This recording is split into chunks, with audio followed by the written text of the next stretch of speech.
Right, so hello and welcome back to Books and Things, and welcome to my final vlog of Jane Austen July 2023.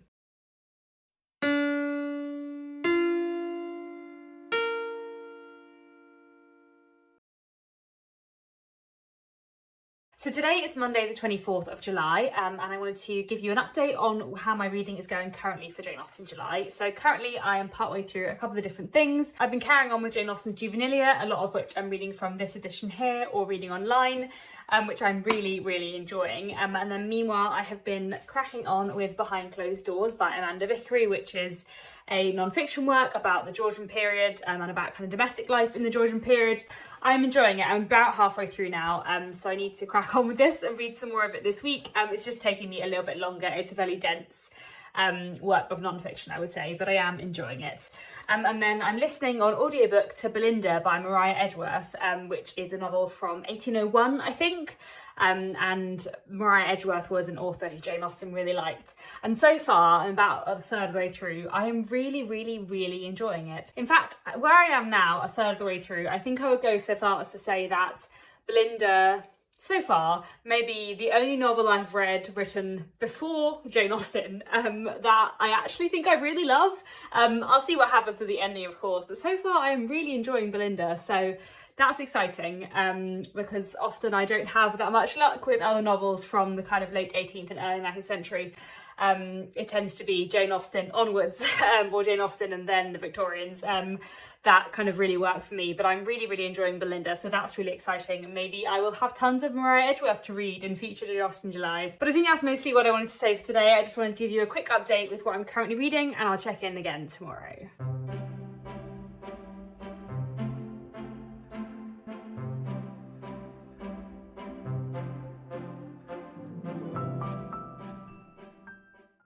Hello, it is Tuesday the 25th of July and I'm about to head off to the British Library for the afternoon. I've got some research to do there, but also while I'm there I have requested Miss Elizabeth Bennet by A.A. Milne, which is the stage adaptation of Pride and Prejudice that A.A. Milne wrote, as in the author of Winnie the Pooh.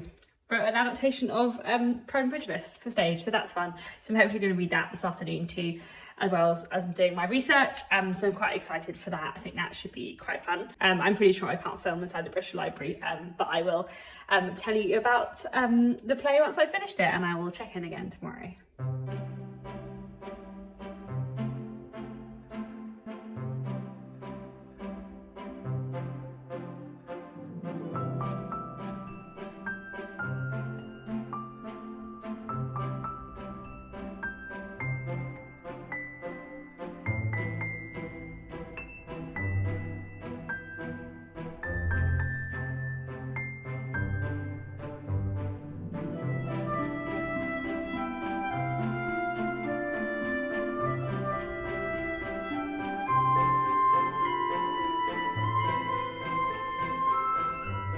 Hello, it is Wednesday the 26th of July. I hope you can see me. It's very sunny today. I just wanted to quickly talk about Miss Elizabeth Bennet by A.A. Milne that I did indeed read yesterday in the British Library, which was fascinating.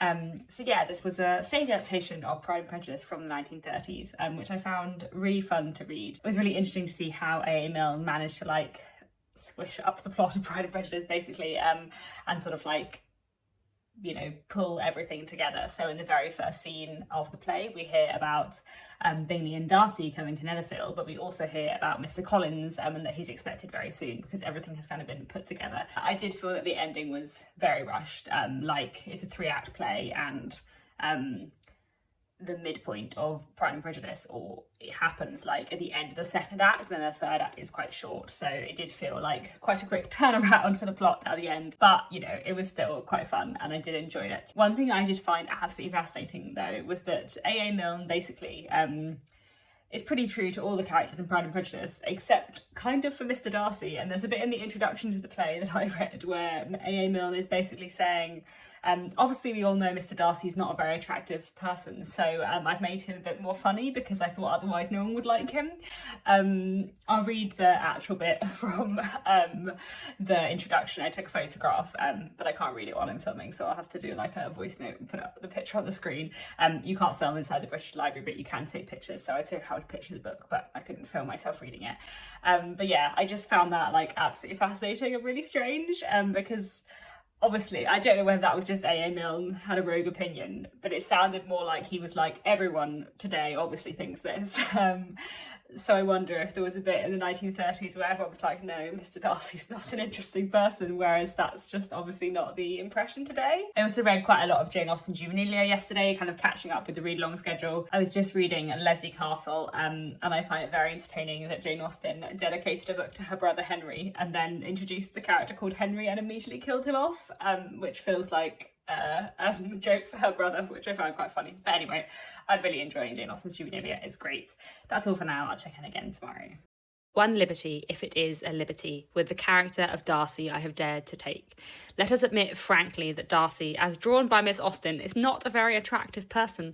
His birth and his wealth made more of an appeal to her world than they do to ours. Yet he is to be the hero, and as the hero is to do a great deal of talking. For this reason, I have assumed that he had at times a cold, ironic tang, of which Miss Austen does not give us much evidence. Truth from the stage is subjective. Somehow Darcy must seem to a modern audience to be as worthy of Elizabeth's love as Miss Austen thought him. The only sort of man that seems from the stage entirely unworthy of a good woman's love is a humourless bore. Hello, it is Thursday the 27th of July and I've just finished listening to Belinda by Marissa Edgeworth, which I think I really liked. I have sort of mixed feelings. I think probably like the first half of the book, or the first like third of the book, I was like, is this going to be a 5-star book? Very exciting, but I feel like it probably is more of a 4-star book.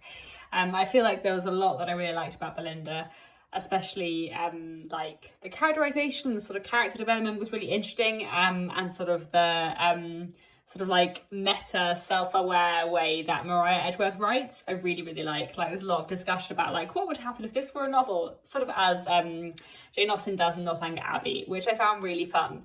But I feel like I don't really know if I loved the ending. Well, like the actual like ending, like the last couple of paragraphs I thought were really well done.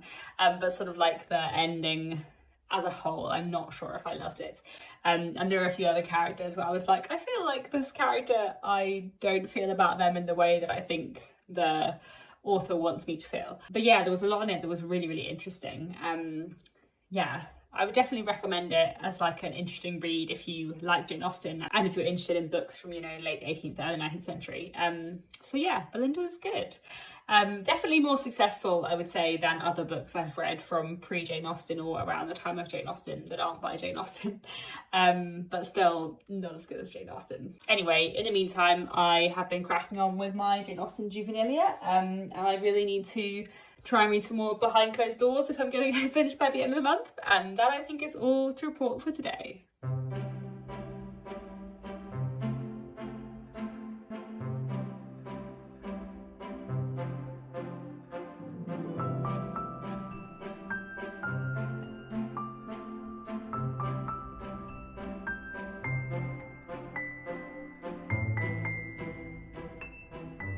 Hello, it is the evening of Monday the 31st of July. I have completely failed at vlogging for the last few days, but I thought I would film a little bit to finish off this last Jane Austen July vlog and also tell you about the 3 things I finished reading over the last few days.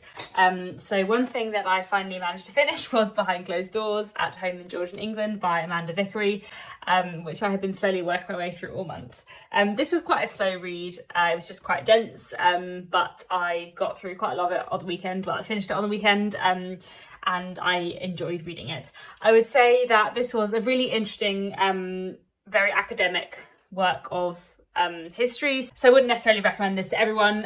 It's not really like an overview. It's more like various chapters on specific themes relating to home life in the Georgian period, and in those chapters Amanda Vickery is like taking maybe 5 to 10 primary source documents and kind of going through these source documents and these case studies and using them to kind of like look at Georgian society more broadly, but in quite an academic way. So I found it really interesting, but it's taken me quite a while, and I wouldn't necessarily recommend this to everyone. I would also say that I don't know if the chapters were originally published as separate journal articles. That seems to me quite likely because the book didn't really have like a through thread to it, which didn't bother me. Like I said, it was really interesting, but again kind of makes it feel like that more sort of like academic rather than commercial history. So an interesting read. I'm glad I read it, but yes, it has taken me most of the month in terms of my non-fiction reading, so I didn't manage to get to the Regency Revolution, but that's fine, maybe next year. And then I also finished off Jane Austen's Juvenilia, which I really enjoyed. I just finished off Love and Friendship today, which was just delightful. I'd forgotten how like completely preposterous Love and Friendship is, and I find Love and Friendship especially fun to read having just read Sense and Sensibility again, because Love and Friendship is very much like mocking the sensibility that Marianne prizes, and you can see how like silly Jane Austen thinks it is to be over emotional. Yeah, so Love and Friendship is very good fun, and yeah, I really enjoyed rereading Jane Austen's Juvenilia. I don't know if I accidentally jumped the camera there. I just had to go and consult my Kindle for the name of the author of the final thing that I read for Jane Austen July, and that was a play which was The Bell's Stratagem by Hannah Cowley, and this is a late 18th century comedy, which I quite enjoyed. I feel like it was a little bit nothingy. It kind of felt like, this is going to sound very harsh to Hannah Cowley, but The Bell's Stratagem felt a little bit like a Shakespearean comedy, but just so much less good than Shakespeare, in that it had a lot of like funny mistaken identities. Someone's in a disguise pretending to be someone else, someone's tricking someone in a particular way, and it had all that kind of like Shakespearean comedy stuff, but it wasn't Shakespeare. It was fine, like it was quite enjoyable, but I don't feel massively inclined to go and read lots by Hannah Cowley in the future. The basic premise is that it's about several sort of young fashionable people, and there's a young woman who is sort of being put into an arranged marriage with a young gentleman, and when they meet for the first time in many, many years, she falls desperately in love with him, but he kind of is quite indifferent to her, so she like comes up with a plan to get him to fall in love with her,